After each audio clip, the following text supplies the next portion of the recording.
We think it's best if you skip party this year, Emma. We want peace and calm for once. My mother's text glowed on my phone screen, each word hitting like a small dagger.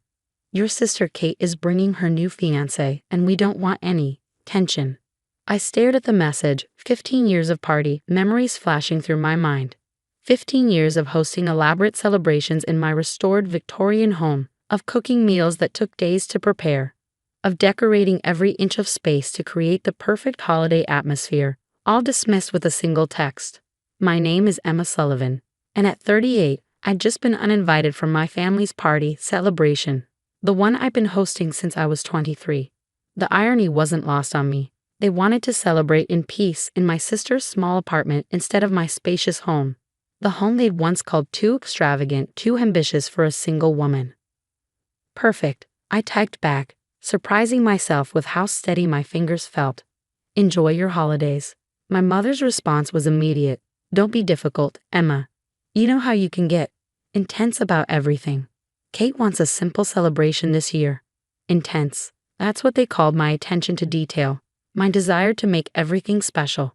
When I restored this old Victorian house by myself, they called it intense. When I turned my baking hobby into a successful online cooking channel, they called it intense. When I created magical party celebrations that neighbors talked about all year, they called it intense. I set my phone down and looked around my living room. The party tree wasn't up yet.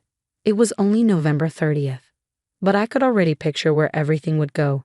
The handmade ornaments I collected over the years, the vintage decorations I carefully restored, the special angel that always topped the tree. My phone buzzed again. Emma, you're not upset, are you? We just think it's Kate's turn to host. She's engaged now, and Mark's family is very traditional. Traditional. Like my sister who changed careers every 2 years was traditional. Like my parents who never hosted party, themselves were traditional. I picked up my phone, opened my banking app, and smiled.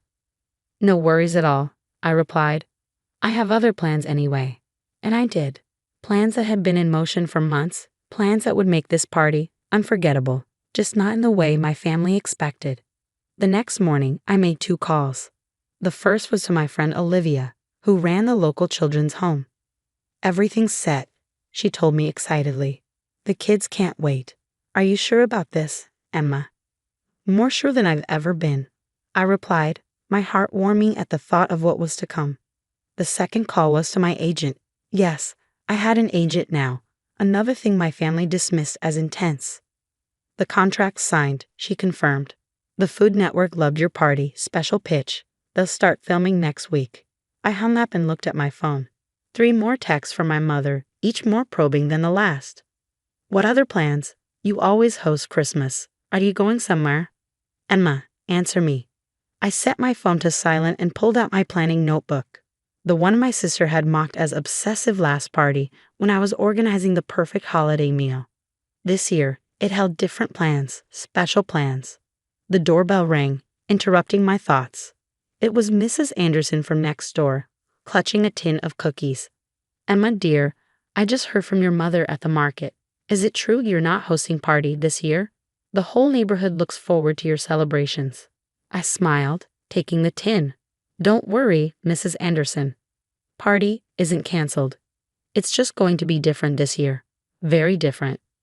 As I closed the door, my phone lit up with another text, this time from Kate. Mom's worried you're mad. Don't be dramatic, sis. You know how overwhelming your Christmases can get. Mark's family likes things simple. I picked up my notebook again, running my finger down the carefully organized list. Simple wasn't in my vocabulary, and this party would prove why that wasn't a bad thing. My family wanted peace. They would have it, along with the realization of exactly what they'd given up. Let them have their simple Christmas. Mine was going to change lives, and they had no idea what was coming. The next 2 weeks flew by in a whirlwind of activity. While my family sent probing texts about my plans, I was busy transforming my Victorian home into something magical. The Food Network crew arrived, setting up equipment and capturing every moment as I decorated each room with a different theme. And this, I explained to the camera, gesturing to the massive tree in my living room, is our wish tree. Every ornament represents a child's party, dream. The producer wiped away tears as I showed her the handwritten wishes from the children's home, each one carefully transformed into a beautiful decoration. My phone buzzed constantly.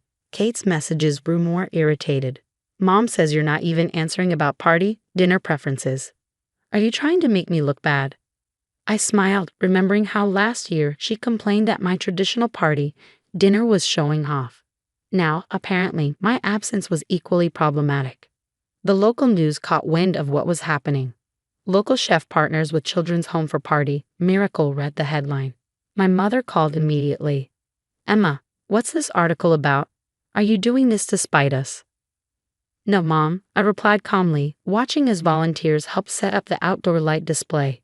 I'm doing this because while you're all seeking peace, 30 children from the home have never experienced a real party celebration. The silence on the other end was telling. But what about family? She finally managed.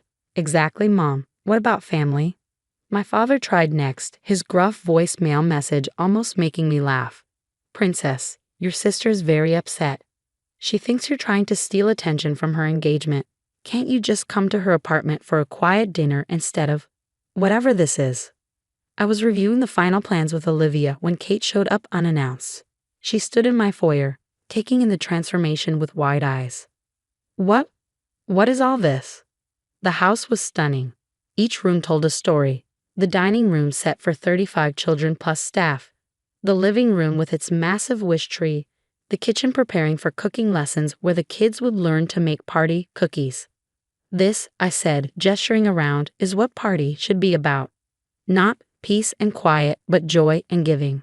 But Kate struggled, watching a crew member adjust lights for the upcoming TV special. Is that a Food Network van outside? It is.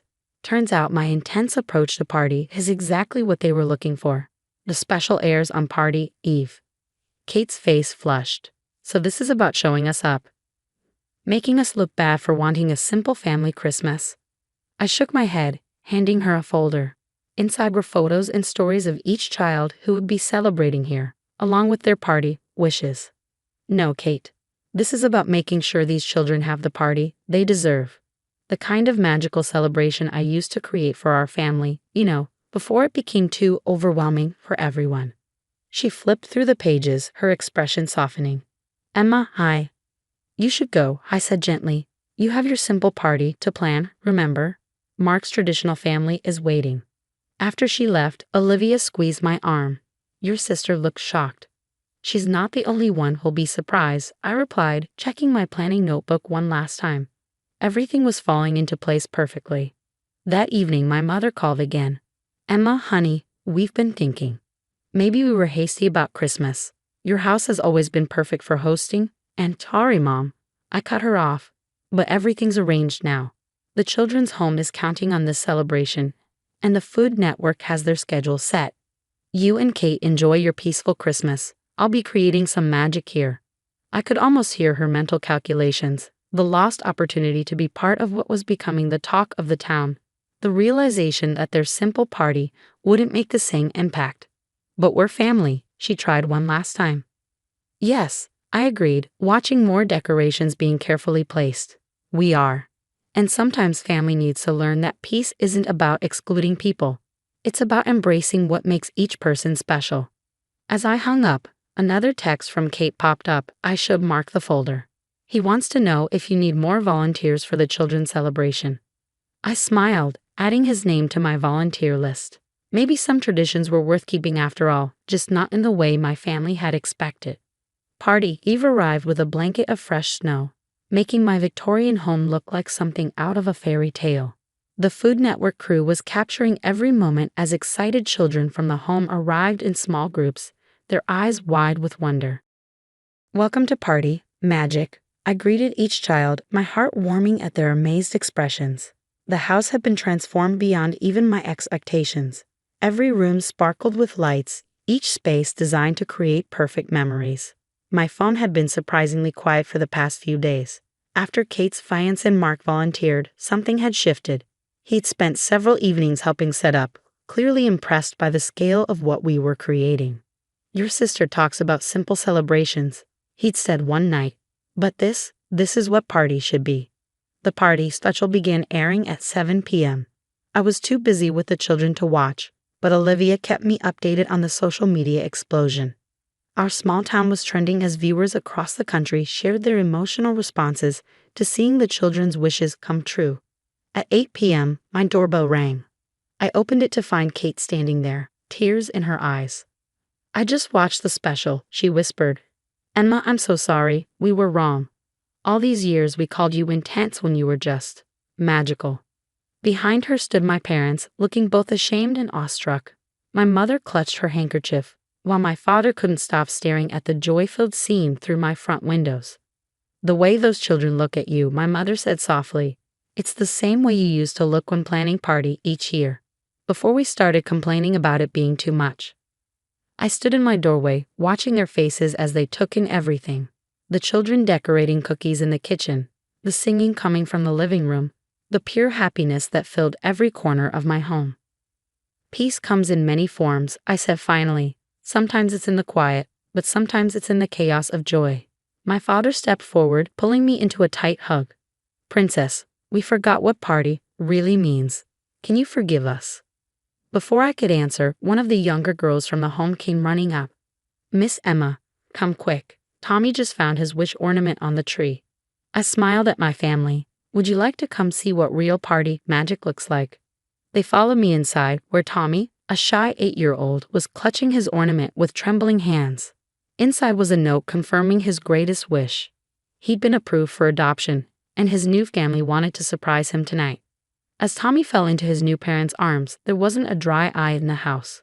The Food Network crew captured it all, while my mother gripped my hand tightly. "This is what you do," she whispered. "You make dreams come true." Kate moved through the room, helping children with their cookie decorating, while Mark led a group in party carols. My father found himself surrounded by kids eager to hear his stories, his usual reserve melting away in the face of their enthusiasm. Later that night, as the celebration continued, my mother found me in a quiet corner. "When we said we wanted peace this Christmas, we thought that meant something simple and quiet. But this," she gestured to the joy-filled rooms, "this is real peace. Watching dreams come true, seeing love in action. That's all I ever wanted to create," I replied. Every Christmas, every celebration, it was about making magic real. The evening wound down with hot chocolate and carol singing. The children, tired but happy, were safely returned to the home, except for Tommy, who left with his new family. The Food Network crew packed up, promising this would become a holiday tradition. As my family prepared to leave, Kate hugged me tightly. "Our simple party tomorrow seems a bit silly now," she admitted. "Any chance your intense sister and her magical house could host instead?" I laughed, pulling out my planning notebook. I might have already prepared for that possibility. My father chuckled.